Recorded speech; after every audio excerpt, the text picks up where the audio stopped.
Hello दोस्तों, स्वागत है आपका अपने चैनल रोजगार की पाठशाला पे। दोस्तों, आपको पता होगा कि यूपी पीसीएल का एग्ज़ाम जो है वो 21 तारीख से शुरू हो चुका है और शायद 30 तारीख तक पूरा हो जाएगा। ठीक है, तो अभी जिनका एग्ज़ाम हो चुका है वो थोड़ा सा जो कट ऑफ है उसके बारे में लेकर के परेशान है, उसको लेकर के परेशान है। लेकिन जिनका एग्ज़ाम अभी होना बाकी है, वो जो पेपर है उसका थोड़ा सा मतलब रिव्यू देख करके, पेपर का जो तरीका है उसको देख करके अपनी तैयारी को आगे जारी रखें और थोड़ा सा अच्छे से एग्ज़ाम दें, क्योंकि पेपर का जो लेवल है वो थोड़ा मॉडरेट आ रहा है, इजी टू मॉडरेट आ रहा है।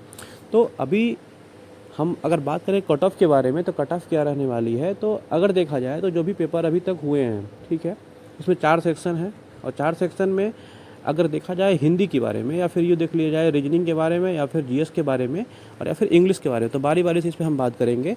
तो अभी तक जो एग्ज़ाम हुआ है उसमें जो पेपर का लेवल रहा है वो इजी टू मॉडरेट रहा है। कभी कभी किसी शिफ्ट में क्या हुआ है कि मतलब रीजनिंग के पेपर को काफ़ी बढ़ा लिया गया है, किसी सेक्टर में क्या किया गया कि थोड़ा सा हिंदी का जो पेपर है वो थोड़ा सा बढ़ा लिया गया है। तो इस तरीके से देखा जाए तो पेपर में जो नॉर्मलाइजेशन का रोल है वो काफ़ी कुछ डिपेंड करेगा कट ऑफ पे। ठीक है, बट फिर भी अगर हम बात करें जीएस की, तो जीएस में हर इंसान का जो है लगभग लगभग 15 से 16 क्वेश्चन ऐसे हैं जो नॉर्मली क्वेश्चन है और वो हर इंसान कर सकता है। ठीक है, मतलब हर इंसान जो थोड़ा थोड़ा बहुत पढ़ा है वो कर सकता है। बाकी जो 4-5 क्वेश्चन है वो थोड़े पढ़े लिखे लोग कर सकते हैं। यानी कि देखा जाए तो एवरेज जो मतलब अटेम्प्ट माना जाएगा अगर जीएस का, तो 15 से 16 नंबर माना जाएगा। बाकी जिनका अच्छा है वो 20-21 भी कर सकते हैं और जिनका थोड़ा बहुत ज़्यादा अच्छा है वो तो 25 भी कर लेंगे। बट 20-21 वाले ज़्यादा मिल रहे हैं करने वाले, जो जीएस पढ़े हुए हैं। अभी तक 24-25 वाले मतलब मिले नहीं हैं कि जो कहे कि नहीं मैंने 25 में 25 क्वेश्चन कर लिया है, क्योंकि 2-4 क्वेश्चन ऐसे आ ही रहे हैं जो मतलब थोड़ा सा टफ हो रहे हैं, क्योंकि वो इस क्वेश्चन या आंखों के सामने से नहीं गुजरे होते हैं तो क्वेश्चन टफ ही लगते हैं। तो इस तरीके से देखा जाए तो जो जीएस का जो मतलब एवरेज क्या कहते हैं अटेम्प्ट है वो 16 क्वेश्चन के आसपास आप मान सकते हैं। ठीक है, अब हम बात करते हैं हिंदी के बारे में। तो हिंदी देखा जाए तो हिंदी नॉर्मली तौर पे तो अभी जो हिंदी है वो उसका जो लेवल है वो काफ़ी ज़्यादा नॉर्मल रहा है। कुछ ऐसा नहीं रहा है कि हिंदी में जो बहुत ज़्यादा अनएक्सपेक्टेड है, या फिर यूँ कह लें कि बहुत ज़्यादा टफ आई है। हिंदी सबके सेशन में, या फिर यूँ समझ लीजिए कि हर पेपर में जो हिंदी है वो आसान है। जो भी अभी तक एग्ज़ाम हुआ है उसमें हिंदी का जो लेवल है वो काफ़ी नॉर्मल रहा है। ठीक है, तो हिंदी में मुझे नहीं लगता है कि 45 से बेलो वाले बच्चे होंगे जो मतलब मेरिट में आएंगे, उनका 45 एबव होना ज़रूरी है।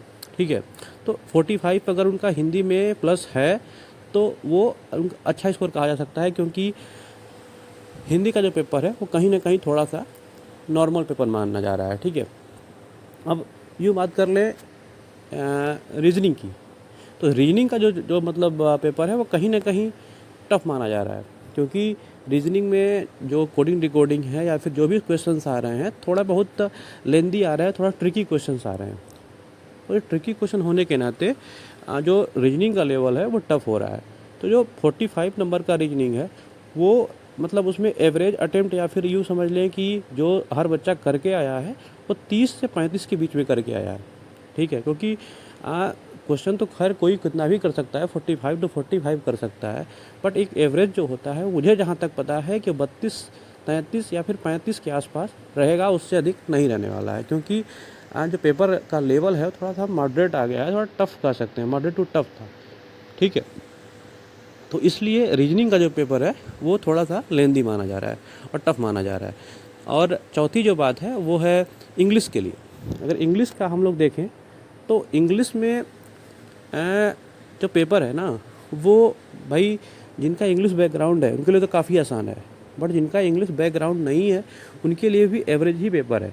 क्योंकि इसमें ऐसा कुछ नहीं है कि जो बहुत ज़्यादा मतलब क्या कहते हैं कि डिफ़िकल्ट हो। ठीक है, तो 35 के आसपास मुझे लगता है कि इंग्लिश में एवरेज बच्चे करके आएंगे, और जिनके इंग्लिश बैकग्राउंड रहा है वो तो मतलब 50 के आसपास पहुंच जाएंगे। ठीक है, 45-50 के आसपास पहुंच जाएंगे। लेकिन जिनका बैकग्राउंड नहीं रहा है वो कहीं ना कहीं 35 से 40 नंबर के आसपास ही कर पाएंगे, मुझे जहाँ तक लगता है, और उससे अधिक नहीं कर पाएंगे। ठीक है, तो इस तरीके से अगर देखा जाए कट ऑफ के बारे में, तो जो कट ऑफ रहने वाली है वो मेरे हिसाब से इसकी कट ऑफ जो है वो कहीं ना कहीं 125 के मतलब आसपास जा सकती है।